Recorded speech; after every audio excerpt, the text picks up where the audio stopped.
ओम श्री विष्णवे नमः। आप सभी का हमारे चैनल में बहुत बहुत स्वागत और अभिनंदन है। आज आप सुनेंगे कार्तिक मास महात्म का अध्याय 23।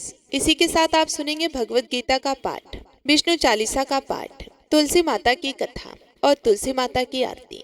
सूत जी ने कहा कि हे ऋषियों, भगवान श्री कृष्ण अपने प्रिय सत्यभामा को इतनी कथा सुनाकर संध्या वंदन के लिए चले गए। यह कार्तिक महात्म मैंने जो उनके द्वारा कहा गया वह आपको सुनाया है। श्री विष्णु भगवान को प्रसन्न करने वाला तथा भक्ति एवं मुक्ति दोनों को ही प्रदान करने वाला है। जागरण, प्रातः स्नान, तुलसी सेवा, उद्यापन और दीपदान, यह कार्तिक मास के 5 व्रत हैं। इनको करने वाला मनुष्य जीवन में सब व्याधाओं से दूर रहता है। ऋषि ने पूछा, आपने श्री विष्णु भगवान को प्रसन्न करने वाला, उत्तम फल देने वाला जो कार्तिक का व्रत इतिहास सहित सुनाया, जिसे सुनकर हम अति आनंदित हुए। आपने बताया कि यह व्रत दुखों और पापों को दूर करने वाला है। मोक्ष और काम भोग की इच्छा रखने वाले इसे अवश्य ही करेंगे।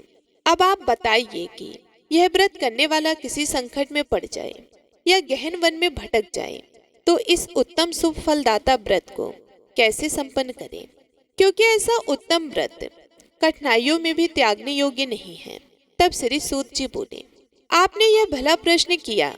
इस व्रत का संकल्प लेकर वे मनुष्य श्री विष्णु अथवा शिव के मंदिर में जाकर अथवा इनके आभाव में किसी अन्य देव स्थान पर जाकर जागरण और भजन कीर्तन किया करें।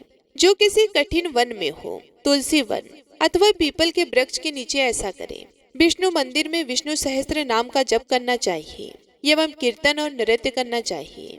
किसी ऐसे स्थान में पहुंच जाए जहाँ स्नान योग्य अच्छा जल ना हो तो भगवान विष्णु के नाम से मार्जन करें।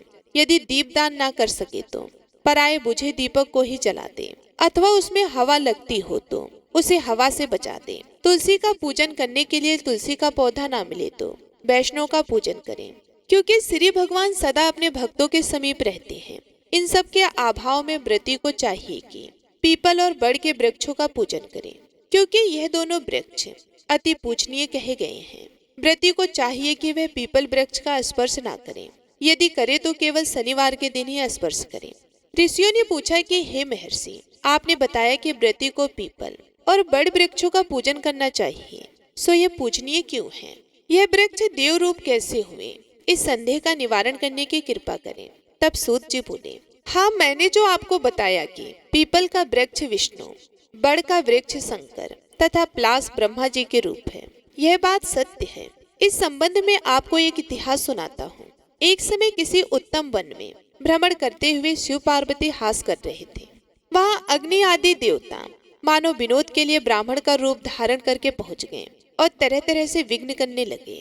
तब पार्वती ने विशेष सुख में विघ्न करने वाले देवताओं से कहा, कृमि और कीट आदि भी विशेष सुख का ज्ञान रखते हैं, उसका महत्व समझते हैं और उसकी मर्यादाओं का उल्लंघन नहीं करते, और तुमने तो इस कार्य में विघ्न किया है।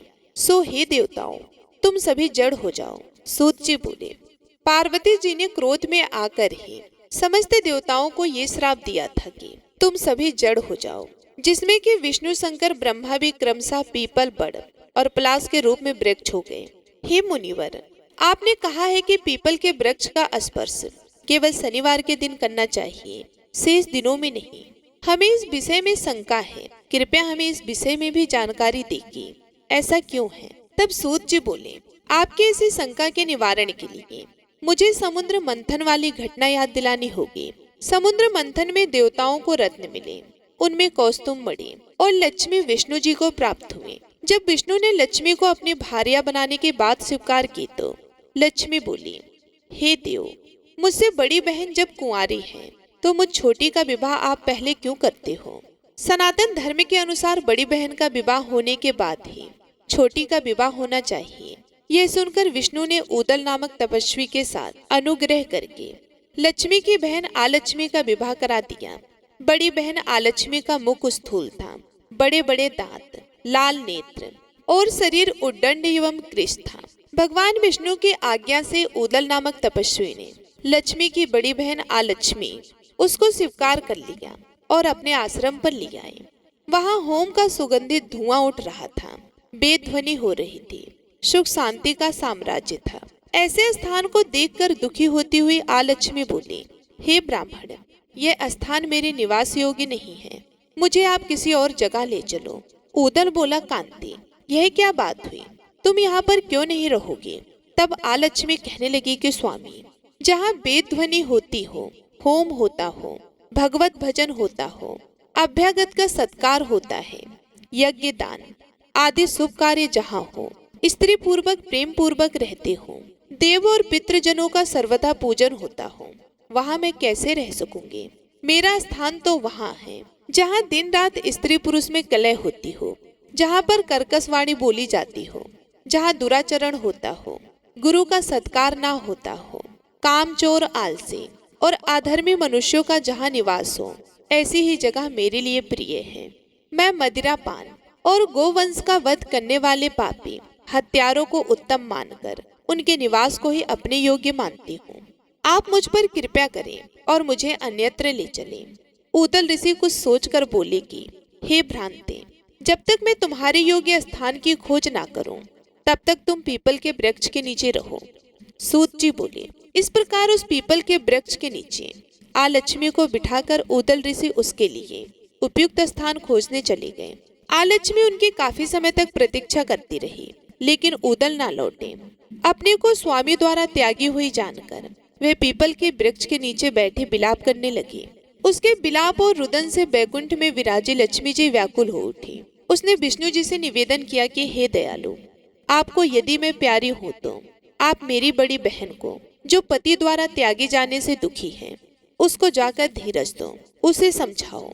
तब भगवान विष्णु लक्ष्मी जी के साथ वहां पहुंचकर उसे धीरज देते हुए बोले कि हे आलक्ष्मी, तू चिंता क्यों करती है? तू इस पीपल को ही अपना आश्रय दान जान, यहीं पर रहे। यह मेरे अंश से उत्पन्न है, मेरा ही रूप है और मैंने तुझे यह स्थान दिया। प्रतिवर्ष कार्तिक पूर्णिमा को यहाँ पर तेरा पूजन होगा। जो व्यक्ति तुम्हारा पूजन पीपल के नीचे आज के दिन करेंगे, उनके घर में तेरी छोटी बहन अचल होकर रहेगी, जिससे तेरी अब कीर्ति नहीं होगी। अब स्त्रियों द्वारा आज के दिन धूप दीप से जो भी तुम्हें पूजे और जो प्रति शनिवार के दिन पीपल को सूत लपेटकर तुम्हारा पूजन करेंगे, उनके मनोरथ सिद्ध होंगे। और जो रविवार के दिन तुम्हारा स्पर्श करेगा, वह दरिद्रता को प्राप्त करेगा। ऐसा कहकर विष्णु भगवान लक्ष्मी जी सहित चले गए और आलक्ष्मी वहां रहने लगी। तब सूत जी बोले, मैंने श्री कृष्ण, सत्यभामा तथा नारद और पृथु के मध्य संवाद को आप लोगों को सुनाया है। समस्त ऋषिगण अपनी जिज्ञासा को शांत करके आनंदित हो उठे। वे सब वहां से बद्रिका आश्रम दर्शन हेतु चले गए। इस पवित्र ज्ञान से परिपूर्ण कथा को जो भी मनुष्य पढ़ेगा या सुनेगा, वह पापों से दूर रहकर अपने जीवन को सुखमय बनाएगा। जय श्री कृष्ण। अब आप सुनेंगे भगवत गीता का यह अध्याय। इससे पहले मैं आपको यह बता दूं कि कल के अध्याय में आपने भगवत गीता का अध्याय 11 नहीं सुना था, तो आज के इस वीडियो में आप भगवत गीता का अध्याय 11 और अध्याय 12 एक साथ सुनेंगे। अर्जुन ने कहा कि हे प्रभु, आपने मुझ पर दया करके जो परम गोपनीय आध्यात्मिक ज्ञान प्रकट किया है, उसे सुनकर अब मेरा मोह दूर हो गया है। हे कमल नयन, मैंने आपसे समस्त जीवों के प्रकट होने तथा तिरोभाव के विषय में विस्तार पूर्वक सुना है तथा आपकी नित्य महिमा के विषय में भी सुना है। हे परमेश्वर, आप वही हैं जो आप स्वयं को बताते हैं। हे पुरुषोत्तम, अब मैं आपके दिव्य विश्व रूप को देखने की इच्छा रखता हूँ। हे समस्त योग शक्तियों के स्वामी, यदि आप सोचते हैं कि मैं इसे देखने के लिए पर्याप्त शक्तिवान हूँ, तो कृपया मुझे वह अविनाशी विश्व रूप दिखाइए। परम प्रभु ने कहा कि हे पार्थ, विभिन्न आकार, परिणाम और रंग वाले मेरे सैकड़ों और हजारों अद्भुत रूपों को देखो। हे भारतवंशी, मुझ में अदिति के 12 पुत्रों, 8 वसु, 11 रुद्रों, जुड़वा अश्वनी कुमारों, साथ ही 49 मारुतों तथा पहले कभी न प्रकट किए गए अनेक आश्चर्यों को देखो। हे अर्जुन, अब सारा ब्रह्मांड, जिसमें चर अचर सब कुछ है, मेरे विराट रूप में समाया हुआ है और जो कुछ भी तुम देखना चाहते हो, उसे इस विराट रूप में देखो। परंतु तुम अपनी इन भौतिक आंखों से मेरे विराट स्वरूप को नहीं देख सकते, इसलिए मैं तुम्हें दिव्य दृष्टि प्रदान करता हूँ। मेरे राज्य से ऐश्वर्य को देखो। संजय ने कहा कि हे राजन, ऐसा कहकर योगेश्वर भगवान श्री कृष्ण ने अर्जुन को अपना दिव्य और ऐश्वर्यशील रूप दिखाया। उस विराट रूप में अर्जुन ने असंख्य मुख और नेत्र देखे, जो अनेक दिव्य आभूषणों से सुशोभित थे और अनेक प्रकार के दिव्य अस्त्र शस्त्र धारण किए हुए थे। उन्होंने अपने शरीर पर अनेक मालाएं धारण की थी और अनेक मधुर सुगंधित दिव्य सुगंधियों से उनका अभिषेक किया हुआ था। उन्होंने स्वयं को अद्भुत और अनंत भगवान के रूप में प्रकट किया, जिनका चेहरा सर्वज्ञ व्यापक है। यदि आकाश में एक साथ हजारों सूर्य चमके तो भी वे उस महान रूप की महिमा से मेल नहीं खा सकेंगे। वहां अर्जुन को संपूर्ण ब्रह्मांड एक ही स्थान पर देवों के देव भगवान के उस शरीर में स्थित दिखाई दे रहा था। तब अर्जुन ने आश्चर्य से भरकर रोंगटे खड़े करके भगवान के सामने सिर झुकाया और हाथ जोड़कर उनसे कहा। अर्जुन ने कहा कि हे श्री कृष्ण, मैं आपके शरीर के भीतर सभी देवताओं और विभिन्न प्राणियों के समूहों को देखता हूँ। मैं कमल के फूल पर बैठे ब्रह्मा को देखता हूँ। मैं शिव सभी ऋषियों और दिव्य नागों को देखता हूँ। मैं हर दिशा में आपके अनंत रूप को देखता हूँ, जिसमें असंख्य भुजाएं, पेट, मुख और आंखें हैं। हे ब्रह्मांड के स्वामी, जिनका स्वरूप स्वयं ब्रह्मांड है, मैं आप में कोई आदि, मध्य या अंत नहीं देखता। मैं आपका वह रूप देख रहा हूँ जो मुकुट से सुशोभित है तथा गदा और चक्र से सुसज्जित है, तथा जो सर्वज्ञ तेज के निवास के समान चमक रहा है। आपकी प्रज्वलित अग्नि में आपको देखना कठिन है, जो सूर्य के समान सभी दिशाओं में चमक रही है। मैं आपको परम अविनाशी सत्ता मानता हूँ, जो शास्त्रों द्वारा ज्ञात परम सत्य है। आप समस्त सृष्टि के आधार हैं। आप सनातन धर्म के शाश्वत रक्षक हैं तथा आप शाश्वत परम दिव्य पुरुष हैं। आप आदि, मध्य और अंत से रहित हैं। आपकी शक्ति की कोई सीमा नहीं है। आपकी भुजाएं अनंत हैं। सूर्य और चंद्रमा आपकी आंखों के समान हैं और अग्नि आपके मुख के समान है। मैं आपको अपनी चमक से पूरी सृष्टि को गर्म करते हुए देखता हूँ। हे श्रेष्ठतम, स्वर्ग और पृथ्वी के बीच का अंतरिक्ष तथा सभी दिशाएं आपसे ही व्याप्त हैं। आपके अद्भुत और भयानक रूप को देखकर मैं तीनों लोगों को भय से कांपते हुए देख रहा हूँ। समस्त देवगण आप में प्रवेश करके आपकी शरण ले रहे हैं। कुछ तो भयभीत होकर हाथ जोड़कर आपकी स्तुति कर रहे हैं। महर्षि और सिद्ध पुरुष मंगलमय स्रोतों और प्रचुर प्रार्थनाओं द्वारा आपकी स्तुति कर रहे हैं। रुद्र, आदित्य, वसु, साध्य, विश्वदेव, अश्विन कुमार, मारुत, पितर, गंधर्व, यक्ष, असुर और सिद्ध सभी आश्चर्य से आपको देख रहे हैं।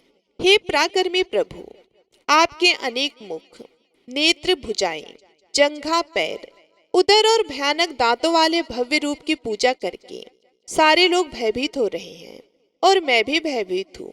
हे भगवान विष्णु, आकाश को छूते हुए अनेक रंगों से चमकते हुए फूले हुए मुखों और विशाल ज्वलंत नेत्रों वाले आपके स्वरूप को देखकर मेरा हृदय भय से कांप रहा है।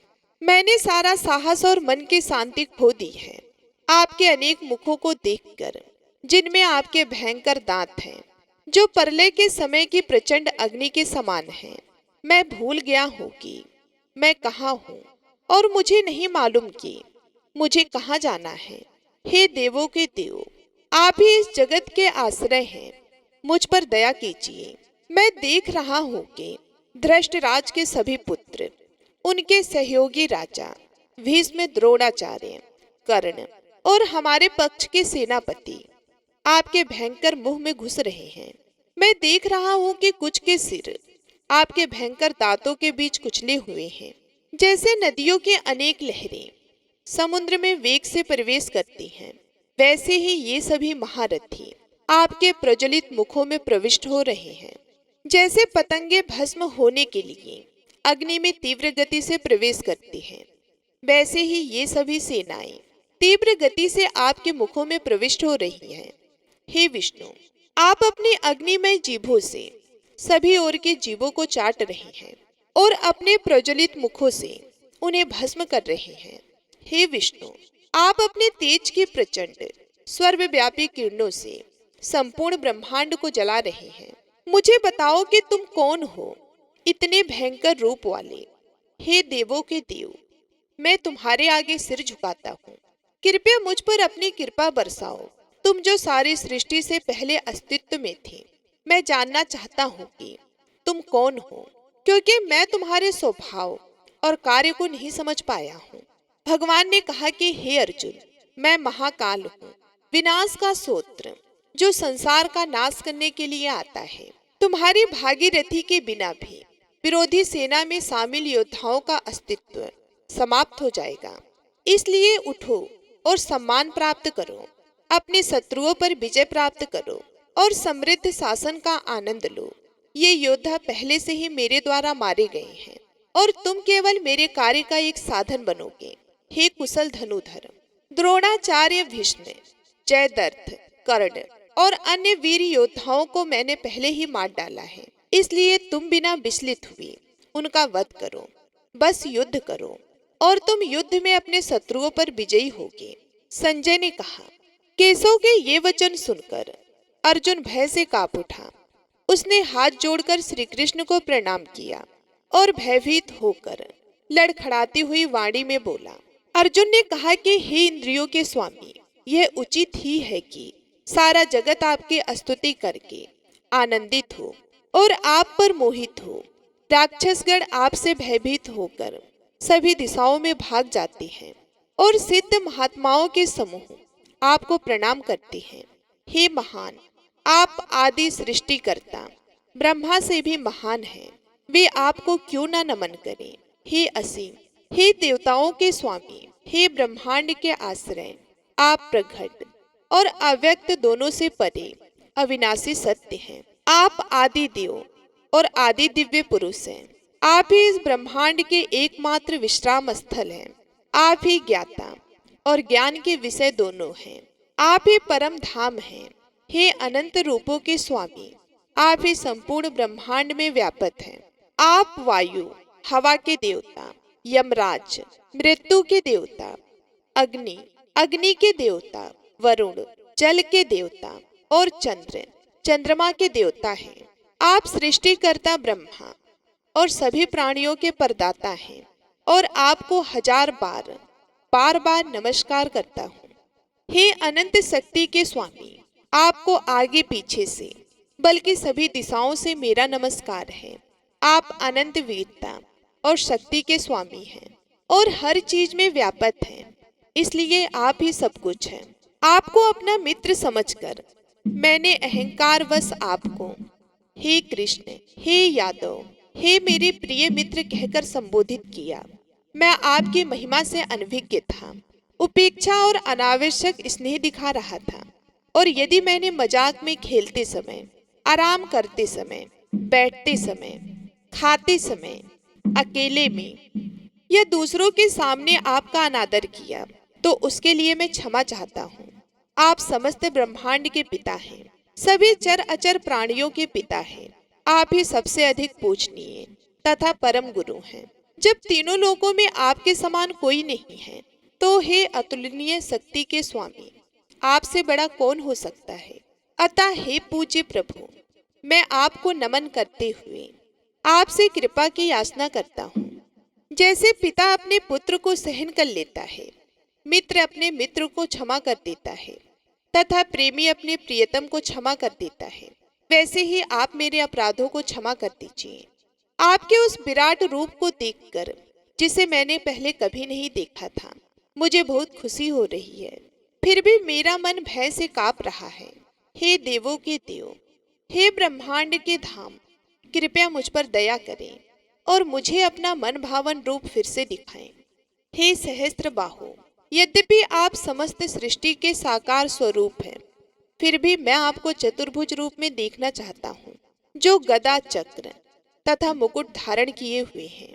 भगवान ने कहा कि हे अर्जुन, तुझसे प्रसन्न होकर मैंने अपनी योग माया से तुझे अपने तजोमय, अनंत और आदि विश्व रूप का दर्शन कराया है। तेरे पहले किसी ने भी इसे नहीं देखा था। हे कुरुश्रेष्ठ, तुमने जो देखा है वह ना तो वेदों के अध्ययन से, ना यज्ञ से, ना अनुष्ठान से, ना दान से, ना घोर तपस्या से किसी भी मनुष्य ने कभी नहीं देखा है।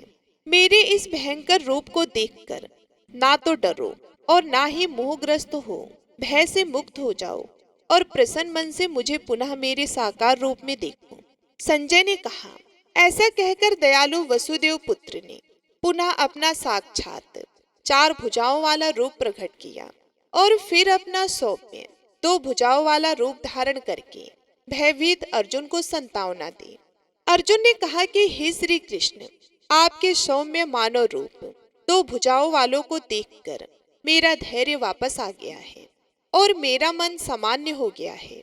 भगवान ने कहा, मेरा यह रूप जो तुम देख रहे हो उसे देखना बहुत कठिन है। इसे देखने के लिए स्वर्ग के देवता भी उत्सुक हैं। ना तो वेदों के अध्ययन से, ना ही तप दान या हवन से मुझे वैसे देखा जा सकता है जैसा तुमने मुझे देखा है।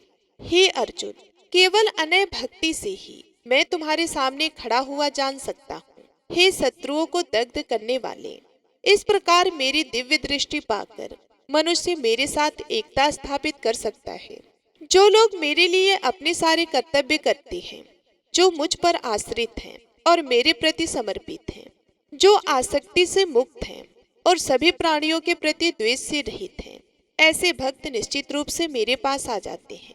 अर्जुन ने पूछा, जो लोग आपके साकार रूप में दृढ़ निष्ठा से समर्पित हैं और जो निराकार ब्रह्मा की पूजा करते हैं, उनमें से आप किसी योग में अधिक निपुण मानते हो? भगवान ने कहा, जो लोग मुझ में अपना मन स्थिर करते हैं और सदैव दृढ़ निश्चय के साथ मेरी भक्ति में लगे रहते हैं, मैं उन्हें ही श्रेष्ठ योगी मानता हूँ। परंतु जो लोग अपने इंद्रियों को वश में करके तथा सर्वज्ञ समाचित होकर अविनाशी, अनिवर्चनीय, अव्यक्त, सर्वव्यापी, आचिंतन्य, अपरिवर्तनशील, नित्य तथा अचल परम सत्य के निराकार स्वरूप की पूजा करते हैं, वे भी समस्त प्राणियों के कल्याण में लगे हुए मुझे प्राप्त होते हैं। जिनका मन अव्यक्त में आसक्त है, उनके लिए शास्त्राकार का मार्ग कष्टों से भरा है। देहधारी प्राणियों के लिए अव्यक्त की उपासना अत्यंत कठिन है। परंतु हे पार्थ, जो लोग अपने समस्त कर्मों को मुझ में अर्पण कर देते हैं, मुझे ही परम लक्ष्य मानकर अनय भक्ति से मेरी पूजा और ध्यान करते हैं, हे पार्थ, मैं उन्हें शीघ्र ही जन्म मृत्यु के सागर से छुड़ा देता हूँ, क्योंकि उनकी चेतना मेरे साथ एक हो जाती है। मुझ में ही अपना मन लगाओ और अपनी बुद्धि को मुझ में ही अर्पण कर दो। ऐसा करने पर तुम सदैव मुझ में ही निवास करोगे, इसमें कोई संदेह नहीं है। हे अर्जुन, यदि तुम अपने मन को मुझ में स्थिर करने में असमर्थ हो तो सांसारिक कार्यों से मन को निरंतर रोकते हुए भक्ति पूर्वक मेरा स्मरण करने का अभ्यास करो। यदि तुम भक्ति पूर्वक मेरा स्मरण करने का अभ्यास नहीं कर सकते तो केवल मेरे लिए कार्य करने का प्रयास करो।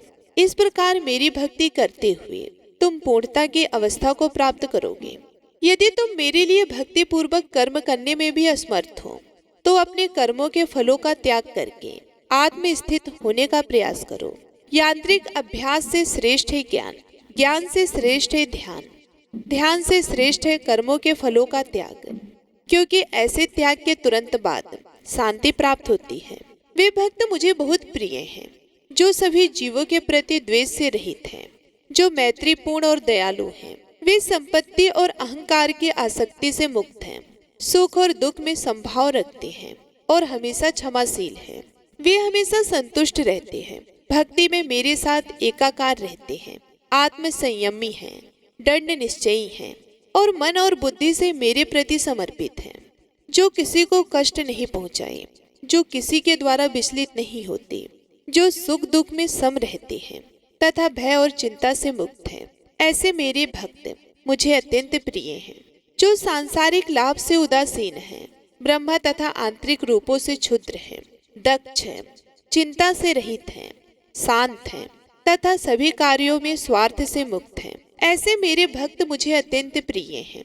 जो ना तो सांसारिक सुखों में प्रसन्न होते हैं, ना ही सांसारिक दुखों में निराश होते हैं, जो ना तो किसी हानि पर शोक करते हैं, ना ही किसी लाभ की लालसा करते हैं, जो अच्छे और बुरे दोनों कर्मों का त्याग कर देते हैं, ऐसे भक्ति युक्त पुरुष मुझे बहुत प्रिय हैं। जो मित्र और शत्रु में समान भाव रखते हैं, मान अपमान, शीत उष्ण, हर्ष शोक में समभाव रखते हैं, जो सब प्रतिकूल संगति से रहते हैं, जो स्तुति और निंदा को समान रूप से ग्रहण करते हैं, जो मौन चिंतन में लीन रहते हैं, जो कुछ भी प्राप्त हो उसमें संतुष्ट रहते हैं, निवास स्थान में आसक्ति नहीं रखते, जिनकी बुद्धि मुझ में स्थिर रहती है और जो मुझ में भक्ति से पूर्ण है, ऐसे पुरुष मुझे अत्यंत प्रिय हैं।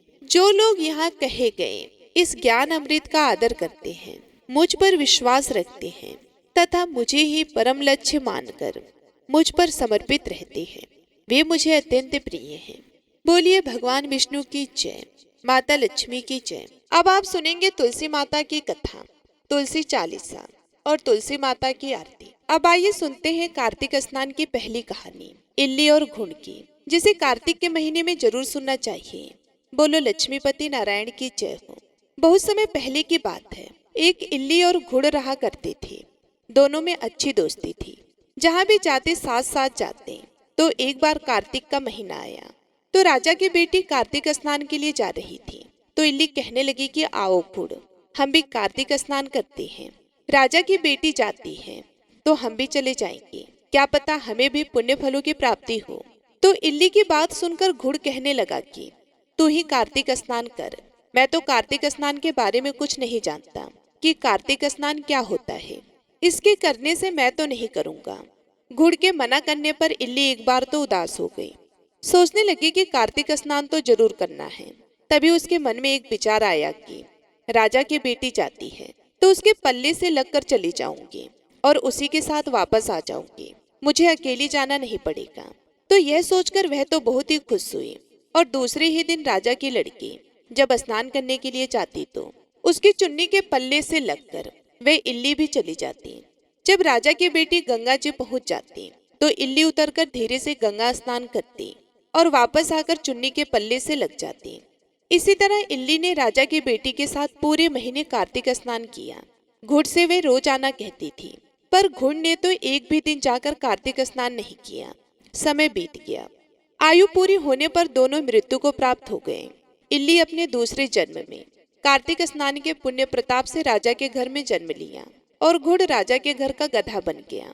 अब राजा की बेटी खूब लाड प्यार के साथ पलने बढ़ने लगी। समय के साथ वह बड़ी हुई तो राजा ने अपनी बेटी का विवाह खूब सारा दान दहेज देकर अपनी बेटी को विदा किया। तो बेटी ससुराल जाने लगी तो उसने अपने पालकी रुकवाकर और राजा से कहने लगी कि पिताजी मुझे तो ये गधा चाहिए। तो अपनी बेटी के मुंह से इस तरह की बात सुनकर राजा को बड़ी ही हैरानी हुई। राजा कहने लगी कि बेटी तुम चाहे तो धन और दौलत ले जा, पर इस गधे को मत लेकर जा। लोग क्या कहेंगे कि राजा के घर से आई है और दहेज में गधा लेकर आई है। पर राजा की बेटी तो अपनी जिद पर अड़ी रही, कहने लगी कि पिताजी मुझे और कोई दान दहेज नहीं चाहिए, मुझे तो बस ये गधा दे दो, सब कुछ मिल जाएगा। राजा को आखिर अपनी बेटी के आगे झुकना पड़ा और उस गधे को रथ से बंधवा दिया।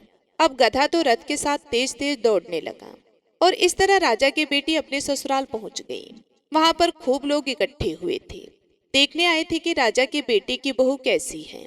पर जब लोगों ने रथ में गधा बंधा हुआ देखा तो सभी लोगों को बड़ा ही आश्चर्य हुआ और कहने लगे कि देखो राजा के घर से आई है और गधे को लेकर आई है। पर वे कुछ नहीं बोली। राजा और उसके बेटे को भी बड़ी ही हैरानी हो रही थी कि बहू गधे को लेकर क्यों आई है। फिर रथ से खोलकर गधे को महल के नीचे बंधवा दिया। अब रोजाना राजा की पुत्र वधू घर का काम जल्दी जल्दी निपटाती और नीचे उतर के आती और उस गधे से बातें करने लगती। जब लड़की नीचे आती तो गधा कहता कि मुझे पानी पिला दे, तो वह लड़की कहती कि मैंने तुम्हें पहले ही कहा था कि कार्तिक स्नान कर ले, पर तूने तो मेरा कहना नहीं माना। तू तो बोलता था कि मैं तो कार्तिक स्नान नहीं करूंगा और ना ही मैं व्रत करूंगा, मैं तो बाजरा खाऊंगा और ठंडा ठंडा पानी पीऊंगा। अब बाजरा खा और ठंडा ठंडा पानी पी, मेरे साथ कार्तिक स्नान कर लेता तो तेरी यह हालत नहीं होती। एक दिन राजा ने अपनी पुत्र वधू को गधे के साथ बातें करते हुए सुन लिया, तो उन्होंने अपने राजकुमार को बुलाकर सारी बात बताई। तो राजकुमार ने आकर अपनी पत्नी से कहा कि आप मुझे सारी बात बताओ। तब रानी बनी उस लड़की ने कहा कि स्वामी मैं पिछले जन्म में इल्ली थी और जो ये गधा है ये घुन था। तब मैंने इससे कहा था कि कार्तिक स्नान कर ले, पर वे नहीं माना और मैं राजा की लड़की के पल्ले से लगकर पूरे महीने कार्तिक स्नान किया था। तो कार्तिक स्नान के पुण्य प्रताप से राजा के घर में जन्म लिया और राजा के घर में ही बहू बनकर आई हूँ। तब राजा के बेटे ने सुना कि कार्तिक स्नान का इतना पुण्य प्रताप होता है, तो उसने अपने पिताजी को कार्तिक स्नान के पुण्य फल के बारे में बताया और कहा कि पिताजी, आप हमें आज्ञा दें कि हर साल हम दोनों पति पत्नी जोड़े से कार्तिक स्नान करें। तो राजा अपने बेटे की बात सुनकर बहुत ही खुश हुआ और उन्हें कार्तिक स्नान करने की इजाजत दे दी। फिर राजा का बेटा और उसकी पत्नी हर साल कार्तिक के महीने गंगा जी जाकर कार्तिक स्नान किया करते थे और फिर पंडितों को भोजन करवाकर खूब दान पुण्य भी किया करते थे। तो राजा ने सारी नगरी में कहलवा दिया कि जिस तरह मेरे बेटे और बहू कार्तिक स्नान करते हैं, उसी तरह सारी नगरी के लोग कार्तिक स्नान करें। तो सारे लोगों ने अपने राजा की आज्ञा मानकर कार्तिक स्नान किया और स्नान किया हुआ पानी उस घून पर डाला जो गधा बना हुआ था, जिससे वे मोक्ष को प्राप्त हुआ। हे कार्तिक भगवान, कार्तिक स्नान का जैसा पुण्य फल आपने इल्ली को दिया, वैसे सबको देना। जो भी कार्तिक स्नान करके आपकी इस कथा को श्रद्धा भाव से सुने, उसके सारी मनोकामनाएं पूर्ण करना। किसी गांव में एक साहूकार रहता था और उसका एक बेटा और बहू भी उसके साथ ही रहते थे। साहूकार की बहू कार्तिक मास में रोज सवेरे उठकर गंगा स्नान करने के लिए जाती। सुबह जल्दी जाते समय वे किसी भी पराये पुरुष का मुंह नहीं देखती थी। यह उसका रोज का नियम था। एक राजा का बेटा भी सुबह सवेरे गंगा स्नान करने के लिए जाया करता। वे हैरान होता कि मैं इतनी जल्दी उठता हूँ स्नान करने के लिए, लेकिन कोई तो है जो मुझसे भी जल्दी उठकर स्नान कर लेता है। कार्तिक माह के 5 दिन बचे थे कि एक दिन साहूकार की बहू तो स्नान करके वापस जा रही थी और उस समय राजा का वह बेटा स्नान करने के लिए आ रहा था। आवाज सुनकर बहू जल्दी जल्दी जाने लगी, लेकिन जल्दबाजी में उसकी माला मोजड़ी वहीं छूट गई। राजा के बेटे ने उसकी माला और मोजड़ी उठा ली और सोचने लगा कि जिस स्त्री की यह माला मोजड़ी इतनी सुंदर है, वह स्त्री खुद कितनी सुंदर होगी। तब उसने पूरे गांव में घोषणा करवा दी कि यह जिसकी माला और मोजड़ी है, वह 5 रात मेरे पास आएगी। साहूकार के बेटे की बहू ने कहलवा दिया कि मैं 5 रात आऊंगी, लेकिन किसी को साग भरने बैठा देना। राजा के बेटे ने एक तोते को पिंजरे में बंद कर गंगा किनारे पेड़ पर टांग दिया। बहू सुबह के समय आई, पहली पैड़ी पर पैर रखा और बोली कि हे कार्तिक के ठाकुर, राई दामोदर, 5 पांडु, 6ठे नारायण भिखम राजा, उस पापी को नींद आ जाए। राजा के बेटे को नींद आ गई। बहू नहा धोकर चलने लगी तो तोते से बोली कि सुआ सुआ, तेरे गल डालूंगी हीरा, मेरी साग भरियो बीरा। सुआ बोला कि कोई बीर भी साग भरता है क्या? वे फिर बोली सुआ सुआ, सुबह तेरे पग घालूंगी निवर, साग भरियो मेरे देवर। सुआ ने कहा कि ठीक है भाभी, मैं तेरी साख रखूंगा। वह तो कहकर चली गई। राजा का बेटा हड़बड़ा कर उठा और सुआ से पूछा कि सुआ सुआ, वह आई थी, कैसी थी? सुआ बोला कि आभा की सी बिजली, होली की सी झल, केला की सी कामनी, गुलाब का सा रंग। अगले दिन राजा के बेटे ने सोचा कि आज मैं अपनी उंगली में चीरा लगाऊंगा, इससे मुझे नींद नहीं आएगी। अगले दिन राजकुमार उंगली चीर कर लेट गया। वह आई और भगवान से उसी तरह प्रार्थना करने लगी और राजकुमार को फिर से नींद आ गई। वह स्नान करके फिर से वापस चली गई। सुबह राजकुमार ने तोते से फिर पूछा तो उसने वही सारी बातें दोहरा दी। अब राजकुमार बोला कि मैं आज रात में आंखों में मिर्ची डालकर बैठूंगा। रात में वह मिर्ची डालकर बैठ गया। बहू फिर आई और प्रार्थना की, जिससे उसे फिर से नींद आ गई। राजकुमार ने तोते से बहू के आने की बात पूछी। उसने फिर से वही बात बता दी। राजकुमार अब फिर सोचने लगा कि आज मैं बिना बिस्तरे के ही बैठूंगा और रात को बिना बिस्तरे के बैठ गया। जब वह स्नान करने आई तो उसने फिर से भगवान से प्रार्थना की और राजकुमार को नींद आ गई। जब वह नहाकर जाने लगी तो आंखें बंद करके चली गई। राजकुमार जब उठा तो वह जा चुकी थी। राजकुमार फिर सोच में पड़ गया और सोचने लगा कि आज मैं अंगीठी जलाकर बैठूंगा, जिससे कि नींद नहीं आएगी। फिर वे रात को अंगीठी रखकर बैठ गया। साहूकार की बहू आई और वे भगवान से प्रार्थना करने लगी कि आपने 4 रातें तो निकाल दी, अब यह रात और निकाल दो। भगवान ने उसकी बात रख ली और राजकुमार को नींद आ गई। जब वे नहाकर जाने लगी तो तोते से बोली कि इस पापी को कह देना कि 5 रातें पूरी हो चुकी हैं, वह मेरे मोतियों की माला मेरे घर भिजवा दे। सुबह राजकुमार की आंखें खुली तो उसने तोते से पूछा कि क्या वह आई थी। तो तोते ने कहा कि हाँ, वह आई थी और उसने अपनी माला मंगवाई है।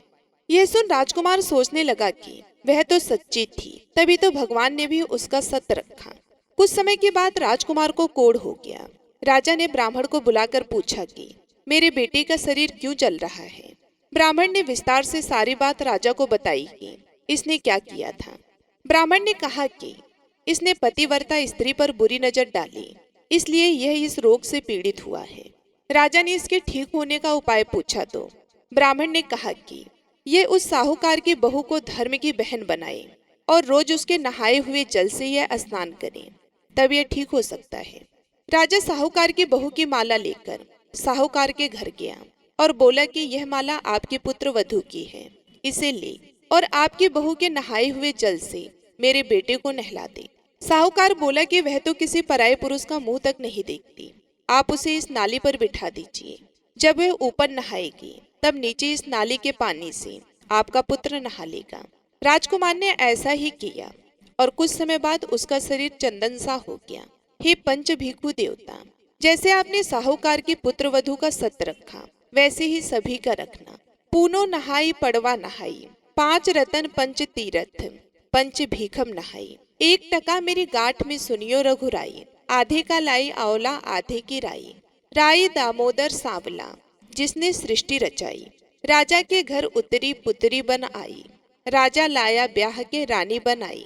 4 चक्कर 4 मक्कर 4 दिए की लौ।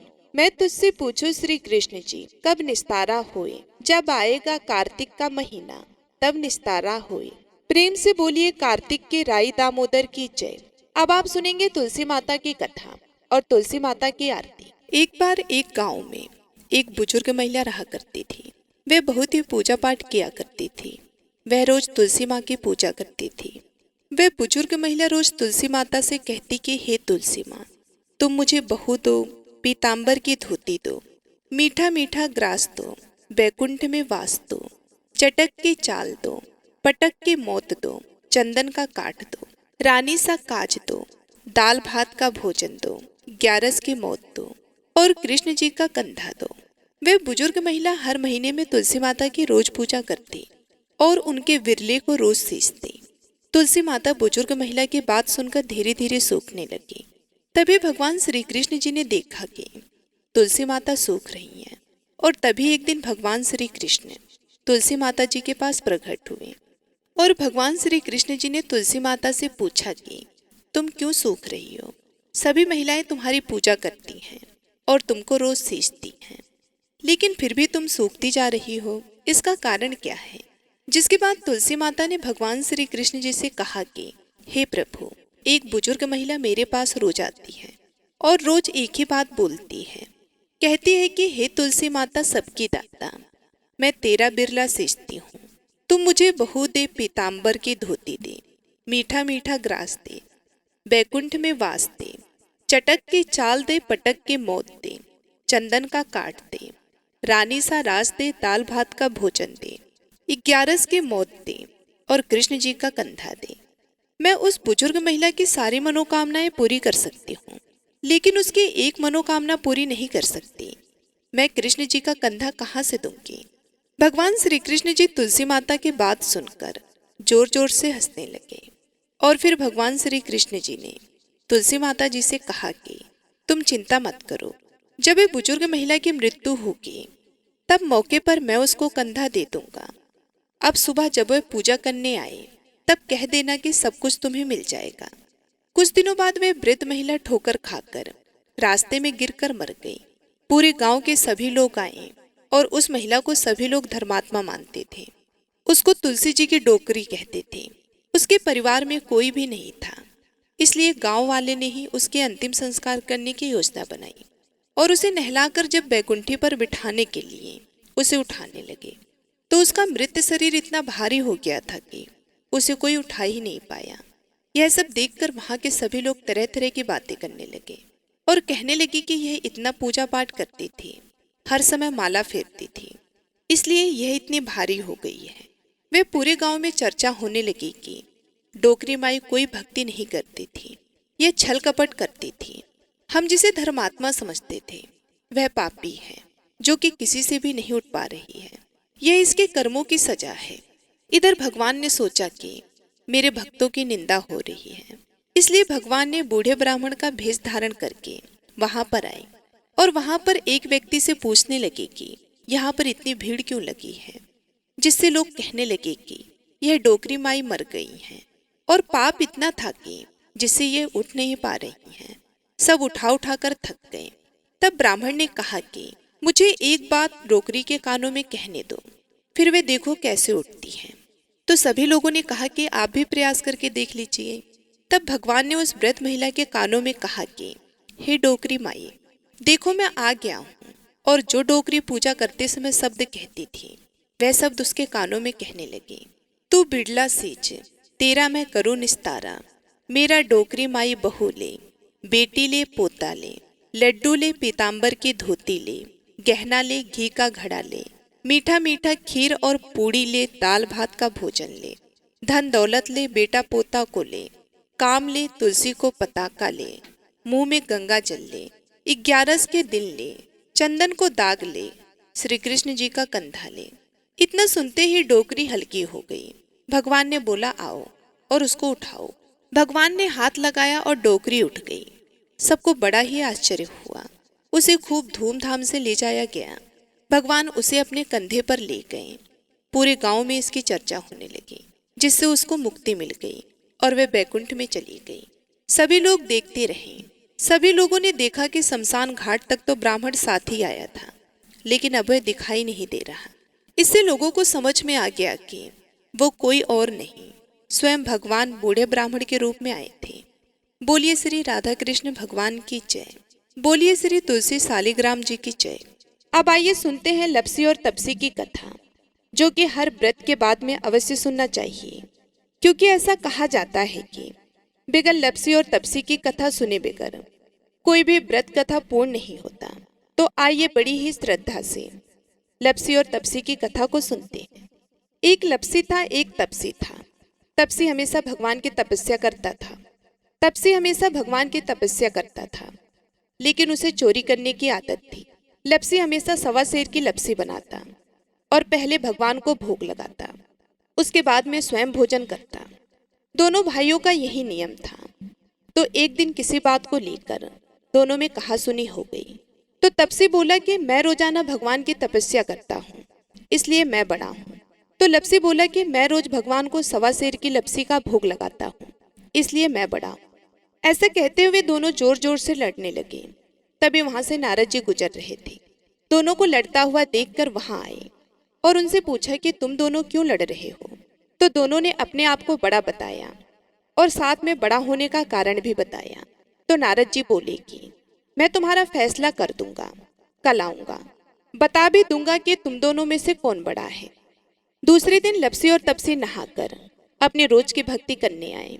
तो नारद जी ने छुपकर 1.25 करोड़ की एक एक अंगूठी उन दोनों के आगे रख दी। जैसे ही भक्ति करते हुए तपसी की नजर उस अंगूठी पर पड़ी तो उसने चुपचाप उस अंगूठी को उठाई और अपने पैरों के नीचे दबा ली। लपसी की नजर अंगूठी पर पड़ी, लेकिन उसने ध्यान नहीं दिया। उसने पहले भगवान को भोग लगाया और फिर स्वयं भोजन करने के लिए बैठ गया। थोड़ी देर बाद नारद जी सामने आए। तो दोनों ने पूछा कि अब बताओ, हम में से कौन बड़ा है। तो नारद जी ने तपसी से खड़ा होने के लिए कहा तो वे खड़ा हुआ। तो उसके पैर के नीचे दबी हुई अंगूठी दिखाई दी।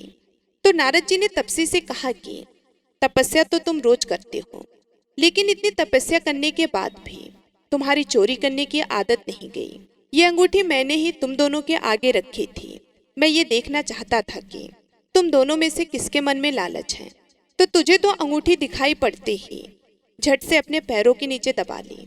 लेकिन लपसी का ध्यान अंगूठी पर जाने के बाद भी लपसी ने अंगूठी को नहीं उठाया और ना ही ध्यान दिया। उसने सिर्फ अपने भगवान जी में ध्यान रखा, उन्हें भोग लगाया और बाद में स्वयं भोजन करने लगा। इसलिए लपसी बड़ा है और तुम्हें तुम्हारी तपस्या का कोई भी फल मिलने वाला नहीं है। जितनी चाहे मर्जी तुम तपस्या कर लो, तुम्हें इसका कोई भी फल नहीं मिलेगा। तो तपसी को यह सुनकर बहुत ही दुख हुआ और वे शर्मिंदा होकर नारद जी से माफी मांगने लगा और कहने लगा, आज तक की मेरी गलती माफ करो और मुझे बताओ कि मेरी तपस्या का फल कैसे मिलेगा। आज के बाद कभी भी मैं चोरी नहीं करूंगा। तो नारद जी ने कहा कि यदि कोई गाय और कुत्ते को रोटी नहीं बनाएगा तो उसका फल तुझे मिलेगा। यदि कोई आदमी ब्राह्मण को भोजन करवाकर उसे दक्षिणा नहीं देगा तो उसका फल भी तुझे ही मिलेगा। अगर किसी को सूत वाली साड़ी अगर हम देते हैं, उसके ऊपर अगर भेंट स्वरूप कुछ रुपए नहीं देंगे तो उसका फल भी तुझे ही मिलेगा। अगर कोई व्यक्ति दिए से दिया जलाएगा तो उसका फल भी तुझे ही मिलेगा। अगर कोई औरत आंगन लीप कर चौका नहीं लीपेगी तो उसका फल भी तुझे ही मिलेगा। यदि कोई व्रत कथा में सारी कहानी सुन ले लेकिन तुम्हारी कहानी ना सुने तो उसका फल भी तुझे ही मिलेगा। उस दिन से हर व्रत कथा और कहानी के साथ लपसी और तपसी की कहानी कही और सुनी जाती है। आइए अब सुनते हैं तुलसी चालीसा। जय जय तुलसी भगवती सत्यवती सुखदानी, नमो नमो हरि प्रियसी श्री वृंदा गुण खानी। श्री हरि शीस विरजनी देहु अमर वरम, जनहित हे वृंदावनी अब ना करहु बिलम। धन्य धन्य श्री तुलसी माता, महिमा अगम सदा श्रुति गाता। हरि के प्राणहु से तुम प्यारी, हरहि हेतु कीनो तप भारी। जब प्रसन्न है दर्शन दीनो, तब करि जोरि विनय उस कीनो। हे भगवंत कंत मम हो, दीन जानि जन छाड़ो मोह। सुनी लक्ष्मी तुलसी की बानी, दीनु श्राप कद पर आनी। उस अयोग्य वर मांगन हारी, हो बिटप तुम जड़ तनुधारी। सुन तुलसी हो स्रवते ही ठामा, करहु वास तुहु नीचन धामा। दियो वचन हरि तब तत्काला, सुनहु सुमुख जनि हो बिहाला। समय पाई व्यहुरो पति तोरा, पूजहु आस वचन सत मोरा। तब गोकुल मह गोप सुदामा, तासु भई तुलसी तू बामा। कृष्ण रास लीला के माही, राध सक्यो प्रेम लखि नाही। दियो श्राप तुलसी तत्काला, नर लोकहि तुम जन्महु बाला। यो गोप वह दानव राजा, शंख चूड़ नामक सिर ताजा। तुलसी भई तासु की नारी, परम सती गुण रूप अगारी। अस दे कल्प बीत जब गयऊ, कल्प तृतीय जन्म तब भयऊ। वृंदाना में भयो तुलसी को, असुर जलंधर नाम पति को। कर अति द्वंद अतुल बल धामा, लीन शंकर से संग्रामा। जब निज सैन्य सहित शिव हारे, मरहि न तब हर हर ही पुकारे। पतिव्रता वृंदा थी नारी, को न सके पतहि संघारी। तब जलंधर ही भेष बनाई, वृंदा ढींग हरि पहुँचो जाई। शिव हित लई कर कपट प्रसंगा, कियो सतीत्व धर्म तो ही भंगा। भयो जलंधर कर संघारा, सुनि उर शोक भयो उपारा। ते छड़ दियो कपट हरि टारी, लखी वृंदा दुख गिरा उचारी। जलंधर जस हत्यो अभिभीता, सोई रावण तस हरि ही सीता। अस प्रस्तर सम हृदय तुम्हारा, धर्म खंडी मम पत ही संगारा। यही कारण लहि श्राप हमारा, होवे तनु पसाण तुम्हारा। सुनि हरि तुरत ही वचन उचारे, दियो श्राप बिना विचारे। लख्यो ना निज कर तूति पति को, छलन चाहो जब पार्वती को। जड़ मत तू अस हो जड़ रूपा, जग में तुलसी बिटप अनूपा। धग्वे रूप हम साली ग्रामा, नदी गंड के बीच ललामा। जो तुलसी दल हम ही चढ़ई है, सब सुख भोग परम पद पई है। बिन तुलसी हरि चलत शरीरा, अतिशय उठत शीस उर पीरा। जो तुलसी दल हरि सिर धारत, सो सहस्त्र घट अमृत डारत। तुलसी हरि मन रंजन हारी, रोग दोष दुख भंजन हारी। प्रेम सहित हरि भजन निरंतर, तुलसी राधा में नहीं अंतर। व्यंजन हो छपनौ परकारा, बिन तुलसी दल न हरहि प्यारा। सकल तीर्थ तुलसी तरु छाही, लहत मुक्ति जन संशय नाही। कवि सुंदर इक हरि गुण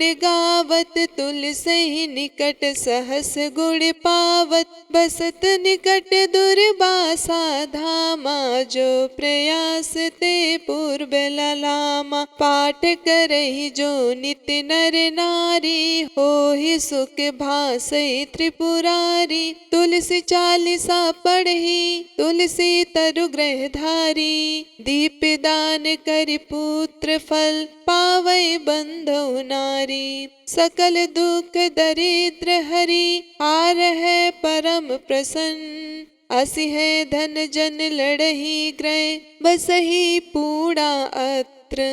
लाही अभिमत फल जगत, महलाई पूर्ण सब काम। जहि दल अर्पहि तुलसी तह, सहस बसहि हरि राम। तुलसी महिमा नाम लख, तुलसी सुत सुख राम। मानस चालीसा रच्यो, जग मह तुलसीदास। बोलिए तुलसी माता की जय, श्री हरि विष्णु की जय। अब आइए सुनते हैं लप्सी और तपसी की कथा, जो कि हर व्रत के बाद में अवश्य सुनना चाहिए, क्योंकि ऐसा कहा जाता है कि बगैर लप्सी और तपसी की कथा सुने बगैर कोई भी व्रत कथा पूर्ण नहीं होता। तो आइए बड़ी ही श्रद्धा से लप्सी और तपसी की कथा को सुनते हैं। एक लप्सी था, एक तपसी था। तपसी हमेशा भगवान की तपस्या करता था। तपसी हमेशा भगवान की तपस्या करता था, लेकिन उसे चोरी करने की आदत थी। लप्सी हमेशा सवा सेर की लप्सी बनाता और पहले भगवान को भोग लगाता, उसके बाद में स्वयं भोजन करता। दोनों भाइयों का यही नियम था। तो एक दिन किसी बात को लेकर दोनों में कहासुनी हो गई। तो तपसी बोला कि मैं रोजाना भगवान की तपस्या करता हूँ, इसलिए मैं बड़ा हूँ। तो लप्सी बोला कि मैं रोज भगवान को सवा सेर की लप्सी का भोग लगाता हूँ, इसलिए मैं बड़ा हूँ। ऐसा कहते हुए दोनों जोर जोर से लड़ने लगे। तभी वहां से नारद जी गुजर रहे थे। दोनों को लड़ता हुआ देखकर वहां आए और उनसे पूछा कि तुम दोनों क्यों लड़ रहे हो। तो दोनों ने अपने आप को बड़ा बताया और साथ में बड़ा होने का कारण भी बताया। तो नारद जी बोले कि मैं तुम्हारा फैसला कर दूंगा, कल आऊंगा, बता भी दूंगा कि तुम दोनों में से कौन बड़ा है। दूसरे दिन लप्सी और तपसी नहाकर अपने रोज की भक्ति करने आए। तो नारद जी ने छुपकर 1.25 करोड़ की एक एक अंगूठी उन दोनों के आगे रख दी। जैसे ही भक्ति करते हुए तपसी की नजर उस अंगूठी पर पड़ी तो उसने चुपचाप उस अंगूठी को उठाई और अपने पैरों के नीचे दबा ली। लप्सी की नजर अंगूठी पर पड़ी, लेकिन उसने ध्यान नहीं दिया। उसने पहले भगवान को भोग लगाया और फिर स्वयं भोजन करने के लिए बैठ गया। थोड़ी देर बाद नारद जी सामने आए। तो दोनों ने पूछा कि अब बताओ, हम में से कौन बड़ा है। तो नारद जी ने तपसी से खड़ा होने के लिए कहा तो वे खड़ा हुआ। तो उसके पैर के नीचे दबी हुई अंगूठी दिखाई दी। तो नारद जी ने तपसी से कहा कि तपस्या तो तुम रोज करते हो, लेकिन इतनी तपस्या करने के बाद भी तुम्हारी चोरी करने की आदत नहीं गई। ये अंगूठी मैंने ही तुम दोनों के आगे रखी थी। मैं ये देखना चाहता था कि तुम दोनों में से किसके मन में लालच है? तो तुझे तो अंगूठी दिखाई पड़ते ही झट से अपने पैरों के नीचे दबा ली। लेकिन लप्सी का ध्यान अंगूठी पर जाने के बाद भी लप्सी ने अंगूठी को नहीं उठाया और ना ही ध्यान दिया। उसने सिर्फ अपने भगवान जी में ध्यान रखा, उन्हें भोग लगाया और बाद में स्वयं भोजन करने लगा।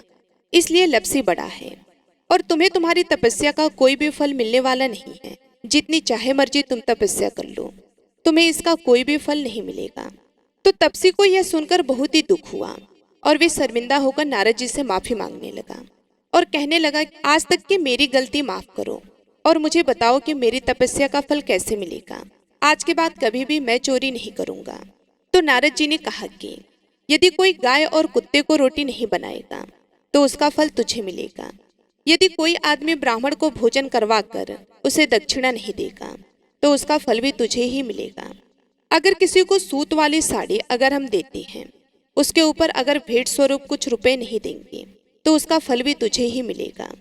अगर कोई व्यक्ति दिए से दिया जलाएगा तो उसका फल भी तुझे ही मिलेगा। अगर कोई औरत आंगन लीप कर चौका नहीं लीपेगी तो उसका फल भी तुझे ही मिलेगा। यदि कोई व्रत कथा में सारी कहानी सुन ले लेकिन तुम्हारी कहानी ना सुने तो उसका फल भी तुझे ही मिलेगा। उस दिन से हर व्रत कथा और कहानी के साथ लप्सी और तपसी की कहानी कही और सुनी जाती है। प्रेम से बोलिए तुलसी माता की जय, माता लक्ष्मी की जय, भगवान विष्णु जी की जय।